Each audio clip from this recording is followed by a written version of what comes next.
Welcome, welcome, welcome to the second webinar in our series. We are very excited to spend this time with you. Thank you for taking the time off to join us today. A few practicalities. If you look, I can see on the top of my screen where I can put my mic and my camera on and off. There's a chat and a Q&A icon. Now, the chat icon, we would love you to reach out to someone, to say hello to a friend who you haven't seen before, any of the OTC consultants that you want to connect with. Please use the chat for informal chatting. It's there to enjoy the webinar and the networking. Next to it, you see the Q&A button. Now, if you have a specific question for one of our presenters, please pop it into the Q&A. The Q&A is where we check the questions. If your question is in the chat, we might pick it up, but we might only pick it up at the end of the webinar. So please, the Q&A for specific questions you would like us to answer, we're either going to answer it in the webinar or we will make sure we answer it either via email or on our LinkedIn page. And throughout the presentation, at any time a question popping up in your mind, please pop it into the Q&A. It's lovely to interact with our speakers for the day. Webinar 1 a month ago was all about the potential future gas sources in South Africa. Now, if you have missed the previous webinar, it's okay. We do prefer talking to a live audience, but you can always check it out on our YouTube channel. If you don't know where the channel is, please reach out. We will send you the link, but they will always be on the YouTube channel. Also, if you are like me and you were overwhelmed with all the information, we can go back to the YouTube channel and go and see what has been said before.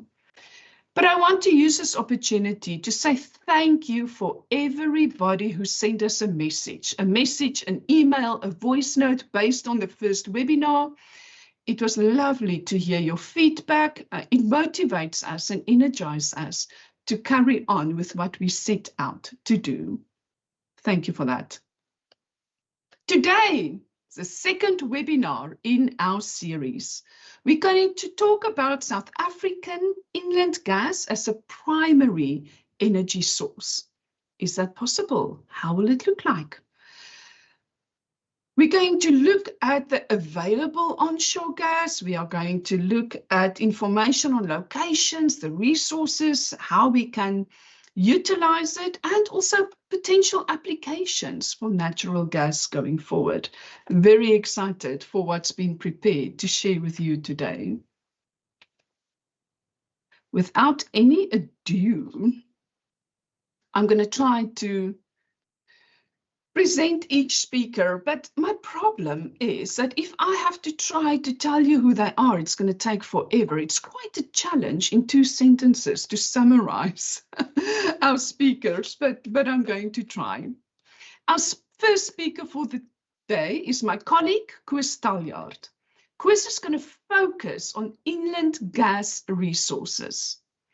Now, Koos is a professional engineer who started his career within mechanical discipline, but he took a turn as an executive, and now he's in his best career ever, his best job ever, an OTC consultant, and I hope he agrees with me on that. Koos has extensive experience in mining, mineral beneficiation, but lately he was very involved in South Africa and Botswana in power generation assignments, looking at various gas field developments, etc., with LNG as well. With that, I'm handing over to Koos Taljaard, who will talk more about inland gas resources. Thank you. Over to you, Koos. Good morning, everybody. It's a privilege to talk to you today on a very interesting topic, and a topic very close to my heart.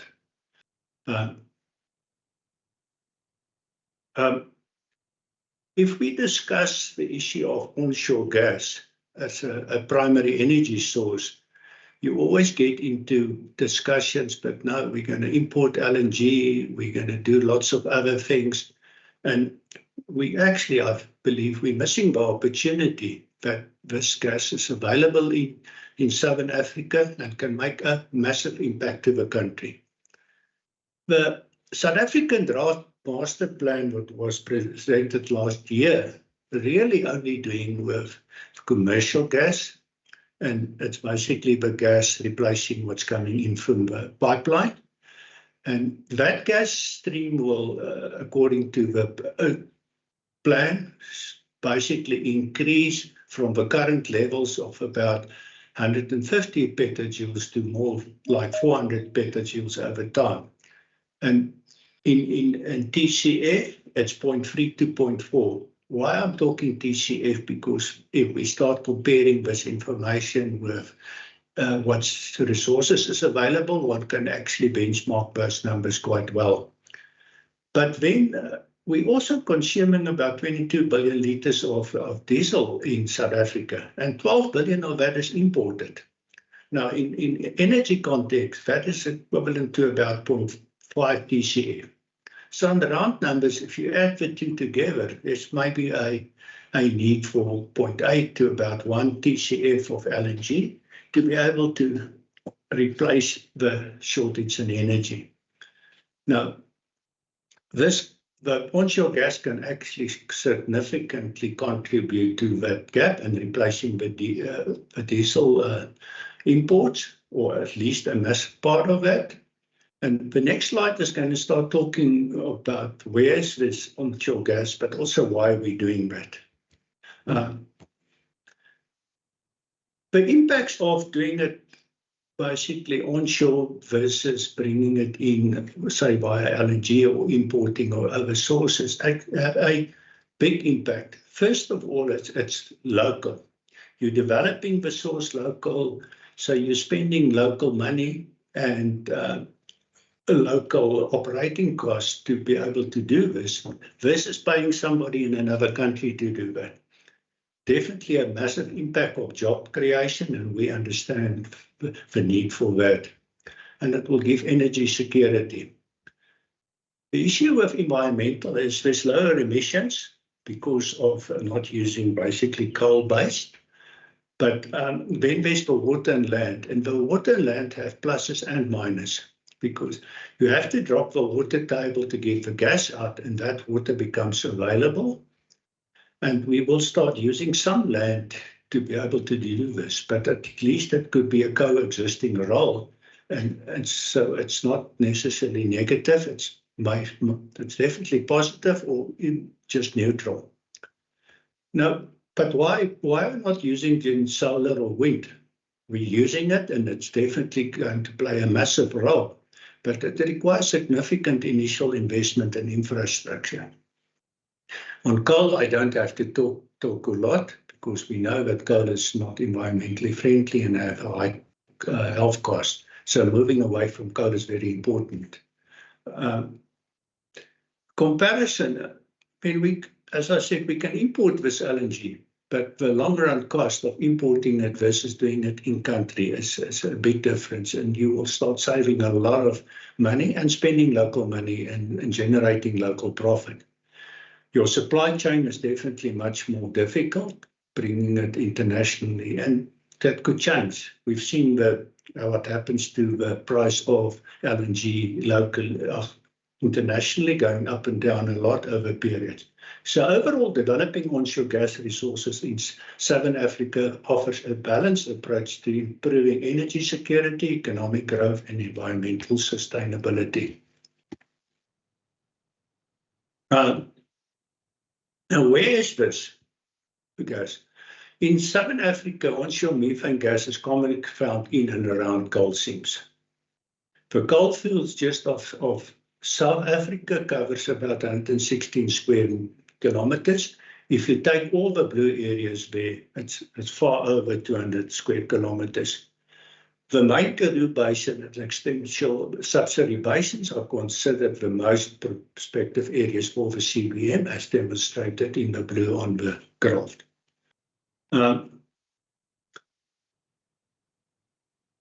Gas actually is controlled by certain permits, and the definitions here is South Africa definitions, but it's similar in the other Southern Africa areas. So the light green is TCP Technical Cooperation Permit. That's an early permit that you can start doing some early work and understanding what's happening there, but it's prior to exploration. And you can see on the inland areas, there's quite a lot of these green areas available, and more in the northern parts of South Africa. Then the darker green is the exploration rights, and there's quite a few of them ongoing, and I will point that out. Then significant exploration activities in Southern Africa. And you can see from all the dots here, show some of the drilling that's been done, and obviously more focused again on certain areas. And then there's already some of these operations have mining rights. So some of the key projects for exploration or activities in this field is demonstrated here, and we will start with the production right and the active exploration areas as demonstrated from point 1 to 4. So Renergen phase 1 and then Renergen phase 2, Invictus in the northern parts of Zimbabwe, then Kalahari, Potala and Clow, and they all close together. Then Kinetiko in Southern Africa. Then areas that have an exploration right, but it's not really doing active exploration is there. You see Tongela and Imbona, and quite a few areas in Zimbabwe. And then there's Tet there on the northern side there. And then there's still in Southern Africa areas that's in early technical cooperation permit areas, Kinetiko, Boston, Rhino, Panor. This is not a complete list, and we will show later a little bit more of this. Just going to go through a few examples of CBM developments in South Africa and Botswana and Zimbabwe. First one is Renergen. Renergen is obviously well documented and in the news quite often, but they have the Virginia gas project and a phase 1 and a phase 2 expansion. Phase 1 is an LNG and helium production, and the production of the LNG is quite low. It's only 0.009 TCF per annum.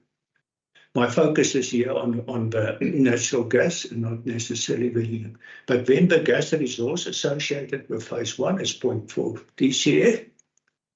The phase 2 expansion, which we're pushing very hard to get off the ground, is aiming to increase the LNG production to 0.012 TCF per annum, and the gas resource is already quite big. It's 1.2 TCF. Then Kinetiko Energy. I guess I don't really need to talk much about Kinetiko. There's so many presentations already done on Kinetiko, but just a bit of a highlight. It's an Australian listed company. It's very active in South Africa and pushing this very hard. The resource estimate on the 2C is 6 TCF and a 2U is 5.8. But then they already declared 6.4 BCF area as a gas reserve, which they're doing quite a lot of their work in the Amersfoort area. So their projects is the Amersfoort project. It's in the Mpumalanga project, and it's an exploration project. Then they're currently working on the SPV0 project. That's a JV with the IDC. And the focus is to develop a 30-well production area. And it's drilling to find the optimal site for the project, then introduce micro LNG projects or streams of projects. And the aim is to develop the largest onshore LNG project in South Africa. So this is all ongoing. What's quite nice about Kinetiko, they're very well positioned in close to mines, power systems, pipelines and things like that. And it makes it actually a quite very nice development area. But also, we're going to talk in later presentations about the N3 and diesel replacement of N3. And they're also very well positioned to supply gas into that venture. On the Botswana side, the key areas is Kalahari Energy.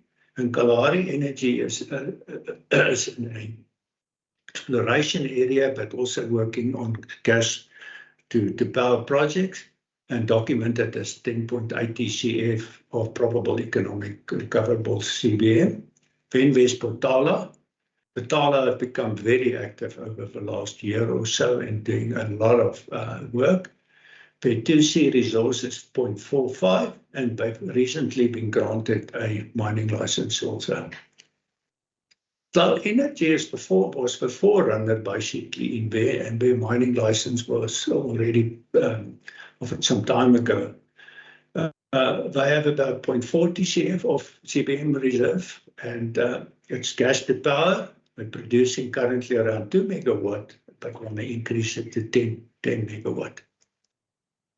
Then in Zimbabwe, information is much more scarce on Zimbabwe, except for Invictus Energy. That's also well documented in the news.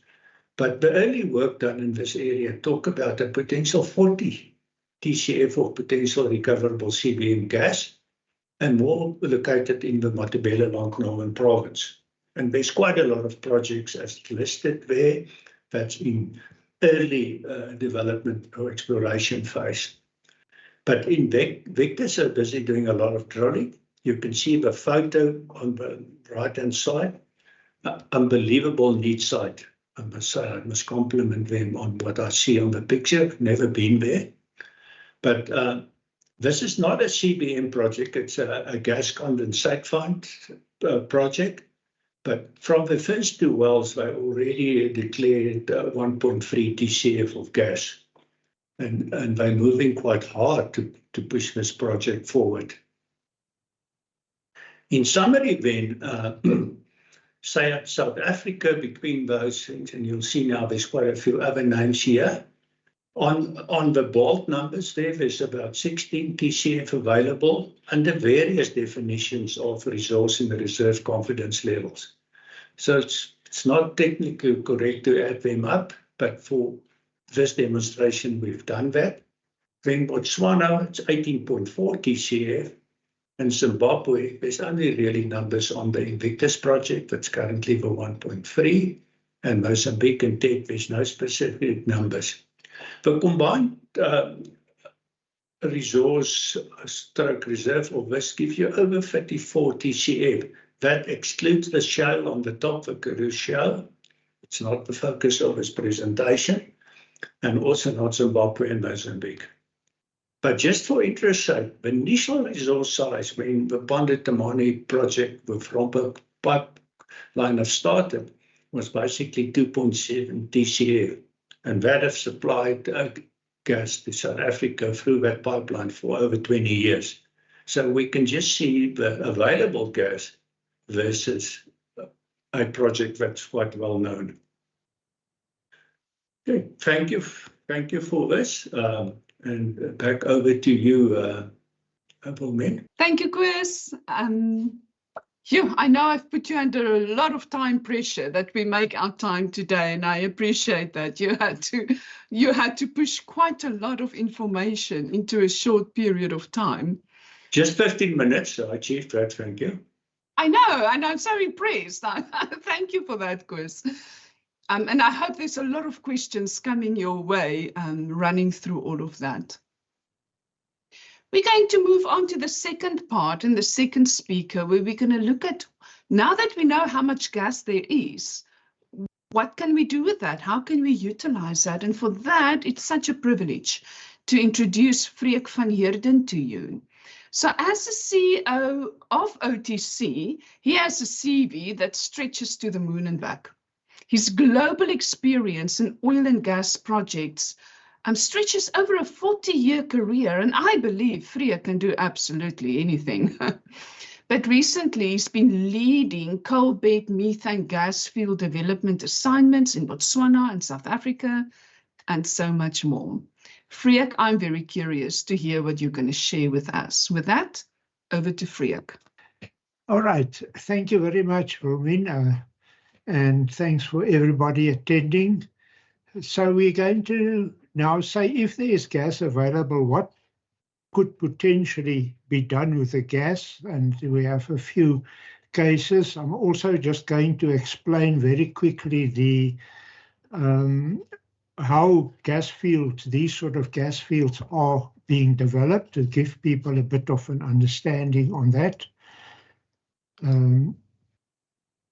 So if we first start just with a CBM gas field type of thing, this is a concept of a 7 petajoule block of gas being developed. You have to drill a number of wells, of course. So for 7 petajoule of gas, which is equivalent to 100 megawatt of electrical power, if you want to hook like that, you need about 250 initial wells. You have gas gathering pipe work, as you can see here, and water gathering pipe work. Well spacing is typically around about 400-meter intervals. Everything must be brought together at a gas processing facility. The water must be treated. And very important that the land that actually is being used here can still be used for normal agricultural stuff. The pipe work generally is underground. You can see the well points, but that's about all. So the normal agricultural use or whatever can carry on.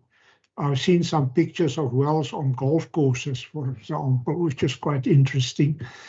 A well typically will produce, and it will peak after a certain period of time as this field is the water is removed, and then it will slowly decline over time, typically, let's say, 10 or 15 years or something like that.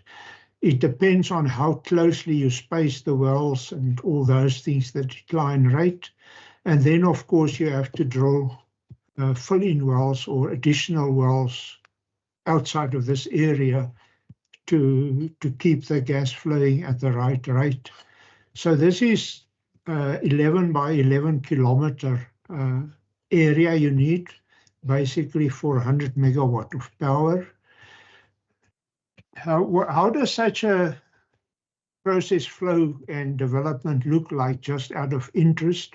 So a well is typically around about 500 to 1,500 meters. 1,500 meters in South Africa is on the deep side. It's more around the 500 to maybe 1,000. The well is drilled, first a wider well is drilled, it's cased and cemented. The cement is sort of, call it X-rayed, to make sure it is a solid cement lining. It's very important that you don't contaminate the top water with the salty water that comes from the gas field. Then you drill the production core, and you again put casing in and you cement it. Very important part of the thing is this, where in some very old first developments and estates and so on, there's been some cross-contamination at the top. But I think this is done very well these days and very well quality assured. You then put a pump in the bottom, gas and water comes out. There's a control system that controls the liquid level in the well. Go typically through a water knockout pot, some gas conditioning, depending on the field. There's more or less CO2 in it. You have to remove the water and things, get the gas up to the right pressure and supply it to the customer's pipeline or CNG or LNG or whatever. So that's typically what that looks like. On the water side, you have to catch the water, purify the water through typically an RO system. And very importantly, you get a lot of potable water out here, which is not the case with shale gas. So the potable water will then go to for normal use and so on. The preferred way is to take the concentrate and actually produce a salt. product from that. In some places, the salt is used as a lick for the animals and things like that. So these are basically your products, gas out, salt, and potable water. Now, just a couple of scenarios here. So let us look, for instance, let's say we want to replace the total industrial gas consumption. And the last presentation, we said that's about 60 petajoule, excluding Sasol stuff. So if you want to produce like 70 petajoules, and we use this 7 petajoule hub type of thing, we need to drill about 2,500 wells, and that will, in the total area, will be about 33 by 33 kilometers. You need 2 TCF of gas for that. Now you can see that what Koos mentioned, there's a lot more than 2 TCF of gas available. This development will cost around about $1.5 billion, we believe. And the downstream use, if you now want to use the gas, you of course either compress it or put it in pipeline or make LNG or put up a power station. That would be another $1.5 billion. And that will give you $3 billion roughly of capex. If we say, well, we ramp it up over 5 years, that gives us $600 million a year roughly. And on the picture is just sort of conceptually how you could do something like that.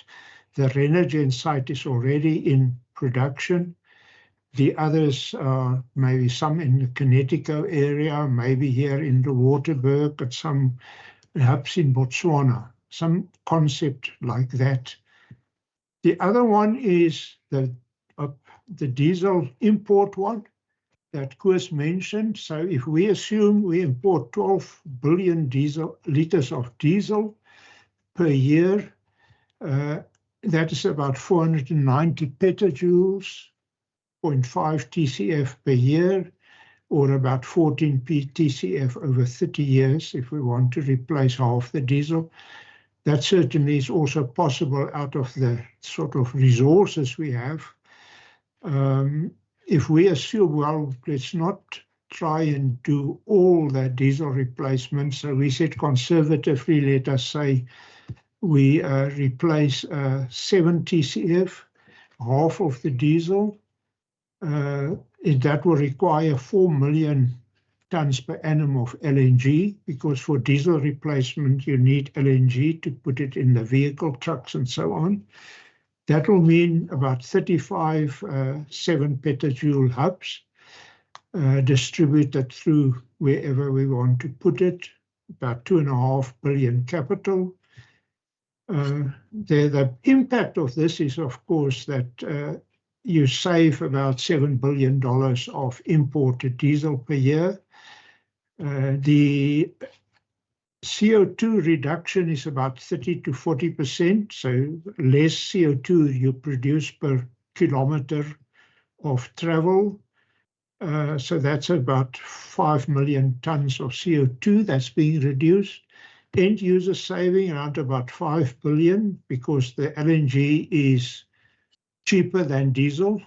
So the end user saves that. It will create a lot of work opportunities and things like that.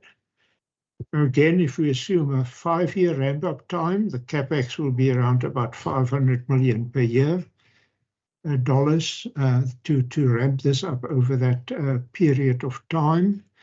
The picture is again the same picture as there. Certainly also a possible scenario if we can pull it together. So what we are saying is the real solution in our view is a decentralized, maybe call it hub and spoke type thing, or different hubs and so on, where we have small scale gas production facilities, being it LNG or power or whatever. And because these units are all standardized and so on, we believe the cost, it can be very cost efficient. It's flexible, scalable. You can move it around, you can add, you can subtract as you wish. It will use the local energy, localized energy for us and recreate all the work things. And we believe it is environmentally sustainable. It reduces a lot of the long distance transport things, a lot less carbon emissions, reduces environmental impact and so forth. So rather than go for a big bang thing where we need to now get billions and billions of dollars of offtake secured and of investments and all that, such a decentralized solution can certainly make sense, I believe. There are, of course, challenges in doing this. And what is happening at the moment, perhaps just a few minutes on that. Exploration and implementation is progressing fairly slowly. A lot of the focus is at the moment on exploration to prove the reserves and so on. I think it's quite important to get some gas flowing to show that the productivity of the wells are actually there. These people, like companies like Kinetico, Renogen, and Polari Energy, and all these people, they are private developers and so on, which really makes funding quite difficult, and they can only move at a pace at which they can get funding.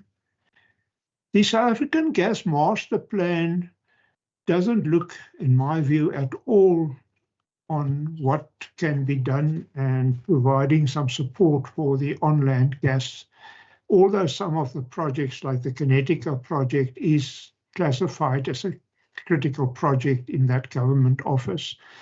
It's still, there's not an inclusive plan to say how can we capitalize on our gas master plan. Coal bed methane, there's still a lot of skepticism around that. People were saying you will actually, create more environmental problems. As I said, if your drilling is properly done and your water treatment is properly done, that means that environmentally it's a lot cleaner. It doesn't take up the land really. The land can still be used, and compared to some other projects like maybe even at worst a coal mine, Yuri did some work on comparing coal mining environmental impact to CBM, and there's really a huge difference. Government support, of course, is still a bit of an issue. Getting EIAs done and so on, and maybe implementing an umbrella type of concept where you get in principle approval for the development of an area and so on, and you just fill in the site-specific issues could help. Economic benefits, we've spoken quite a bit about that, developing the local gas resource, people, work, all those things. And from our viewpoint, we believe we should really put preference on the onshore gas development because that's our indigenous resource. Let's try and use that rather than put all the focus on importing of LNG and so on. That's about it. I think on the right-hand side is just a bit of a picture of Australia and their CBM network. Sorry, I pressed this. Their CBM network here. And that's taken them, I think, over 30 years to develop the whole Australia coal bed methane thing. Thanks, Wilmien. That is my story. Sure, thank you, Freek. And every time I'm starting to type a question for you, you actually gave me the answer in the presentation. And this makes me incredibly excited, especially if I look at the job opportunities that we can possibly get out of that. I've heard that ArcelorMittal is definitely closing down, both Vanderbijl Park and Newcastle. I can't remember the number of people who's impacted and jobs lost from that. And if we can get an alternative in South Africa to create jobs, that's definitely what we need for this country. Thank you, Freek. Our third speaker for the day is an external speaker. We've asked Francois Groenewald to join us. Now, Francois is a professional civil engineer, again, global experience with commercial engineering and construction sectors over the last 20 years. But what impresses me the most about Francois is that he developed Agrigas from a vague idea to an industrial scale renewable gas project. We need more of that in our country. So he's responsible for agricultural feedstock production, as well as the integration between biogas and agricultural teams. A very interesting topic. So Francois is going to talk more about the potential of biogas in South Africa. And with that, I'm going to hand over to Francois. Francois, very excited to hear what you're going to share with us today. Great, thank you guys. So guys, I'll be speaking to biogas in South Africa today. I'll be wearing more than one hat. I'll warn you as we go along. Agrigas has been in the biogas industry for about 4 years now. I'm sure you'll pick up a bit more about us along the way. I think the first thing to just talk about is what is biogas. Biogas is not a very well understood concept in South Africa. The biogas industry is all about digesting organic material in an oxygen-free environment. And what it essentially is that a synthetic stomach, whether you think about a cow's stomach or your own stomach, is built at an industrial scale and it's fed with organic material. There are various sources of organic material that's used to produce biogas. In the first place, the organic material that you get is a waste product from livestock. So whether that's poultry manure, pig manure, cow manure, and so on. I think it's important to note that that material has already been digested by an organism. So there's limited amount of energy in there, but that's a common source for biogas production. The next thing is crops. The reason why you might eat something like maize is because it's very energy rich. So there's a lot of potential to produce gas from crops. Then probably historically the one that's been used the most is wastewater. Internationally, it's used quite a lot in terms of normal municipal processes, but in South Africa, it's been neglected quite badly in the past, just because of the way that our municipal systems are set up. Then food waste. That's a very common source all around the world, and as the world grows more environmentally conscious, it's also a massive opportunity for the world to reduce our waste and produce energy from that. In South Africa, the context around waste is not at all as it is in developed countries. We don't really sort our waste. We don't, in terms of organic waste, specifically collect that. So it's a contextual difference between us and, for example, Europe. And then one of the massive opportunities for biogas in South Africa is landfill-based biogas. So the organic material is put in an oxygen-free environment. Microbes digest the material, and out of that process, a gas is produced. Biogas.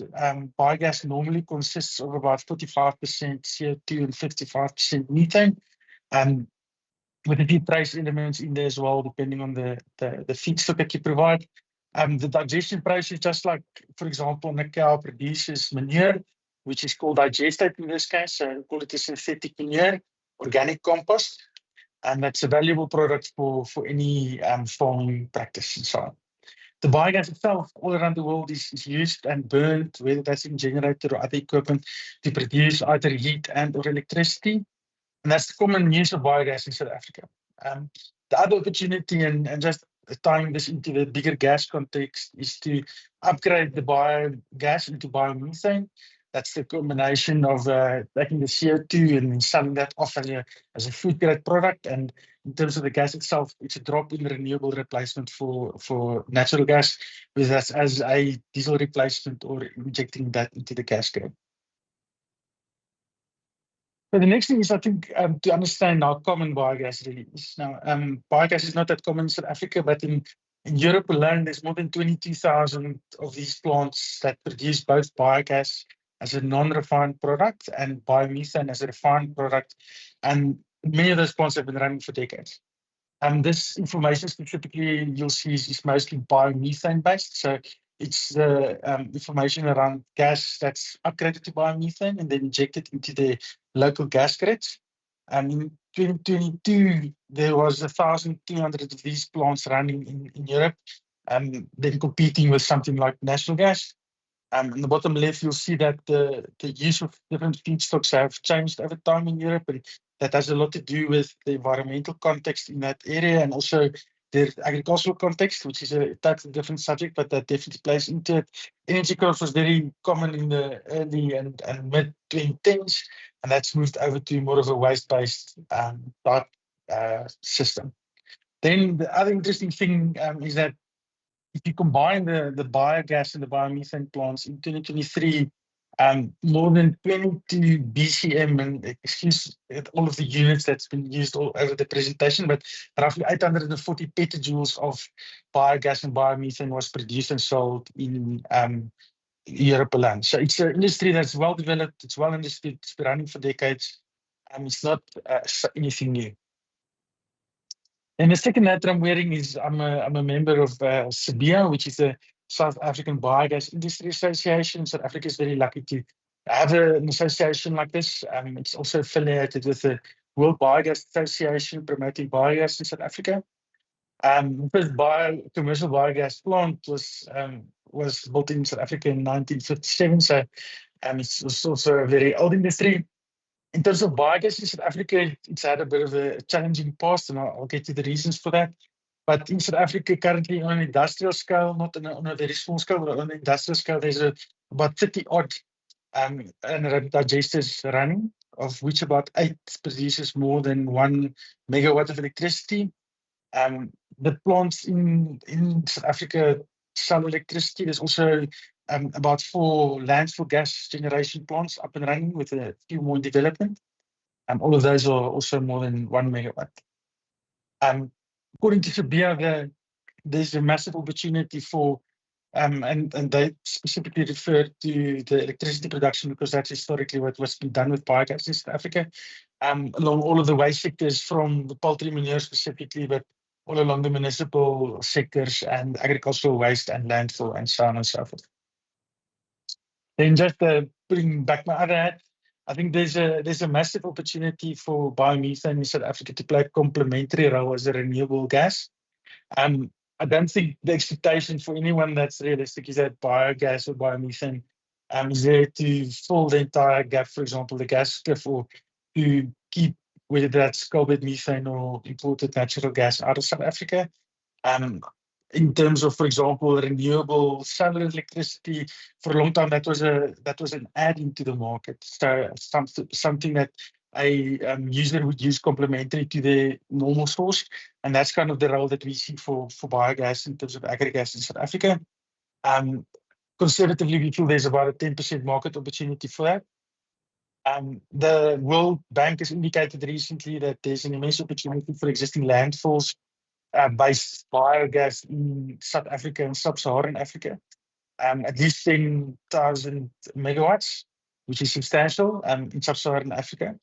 And then in terms of what agri-gas does and how we play a role, is we feel that there's a massively underdeveloped energy crop opportunity that fits into the South African context, specifically agriculturally.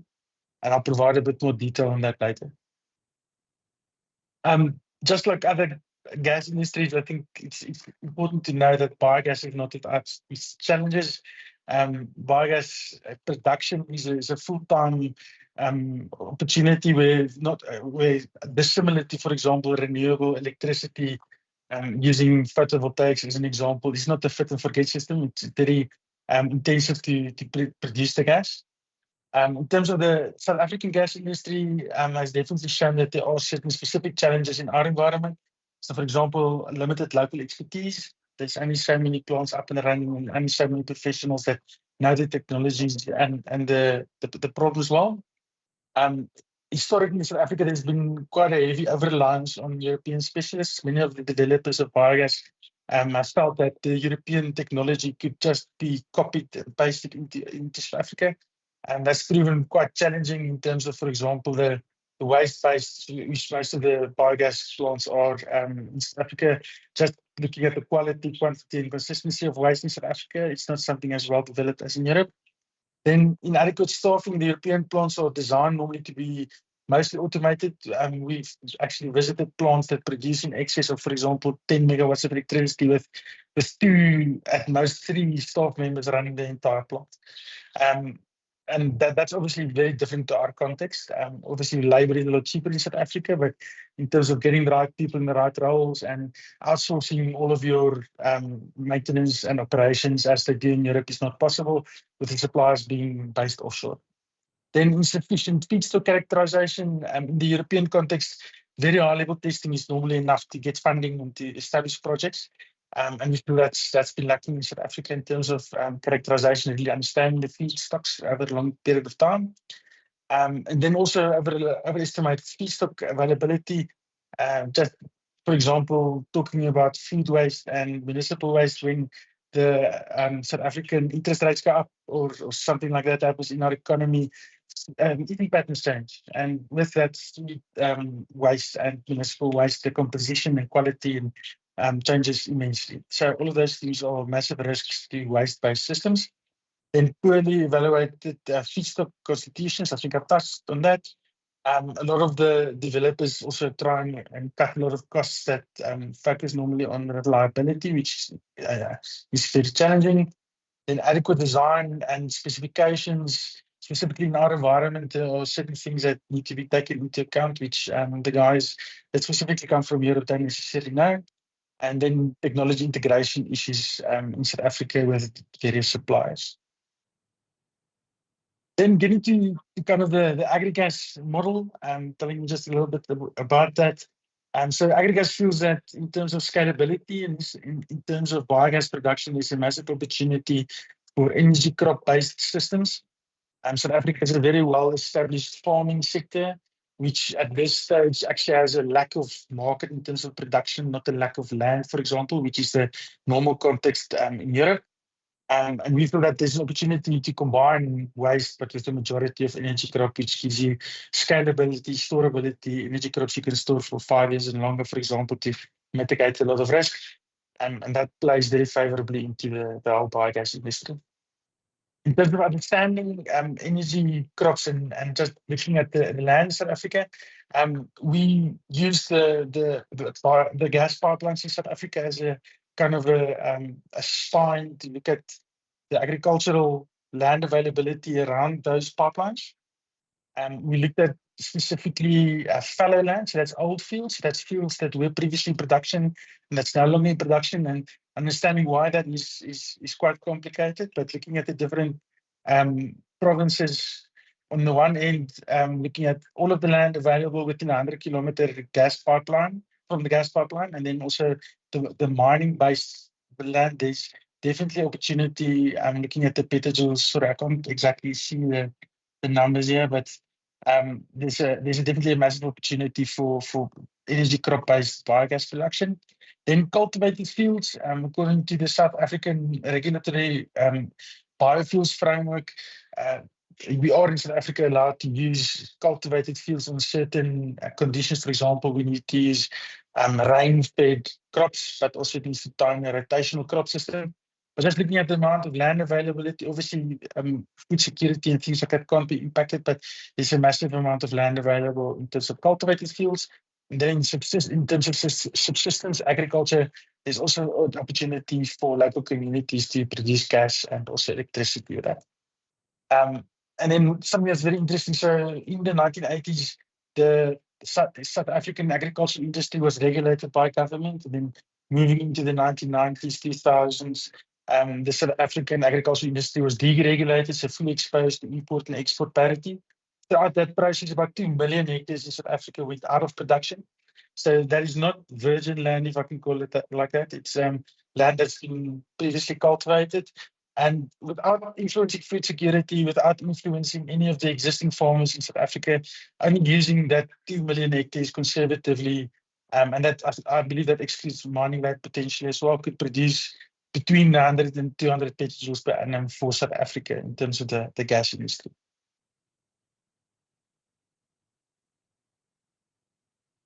The using edge crops is quite challenging. I think there's a lot of things that need to be optimized at the same time. So your site location kind of brings everything together. The site location determines what crop you can use, and the crop determines how much gas you can produce. And then there's obviously the engineering and design and commercial viability that goes along with all of the above.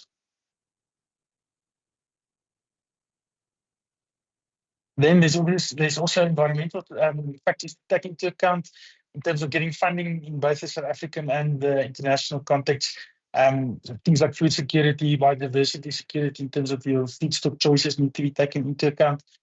Also not impacting, for example, carbon that's been sequestrated, and looking at renewable farming practices and so on is also important. Thank you. That's me. Thank you, Francois. Francois, I still want a long discussion. I have so many questions that might not necessarily relevant for this webinar, but very, very interesting. Thank you for that. And, lovely. You say a possibility of 10% of the energy for South Africa could potentially come from biogas. Wow. From all our speakers, I'm very excited, but we need...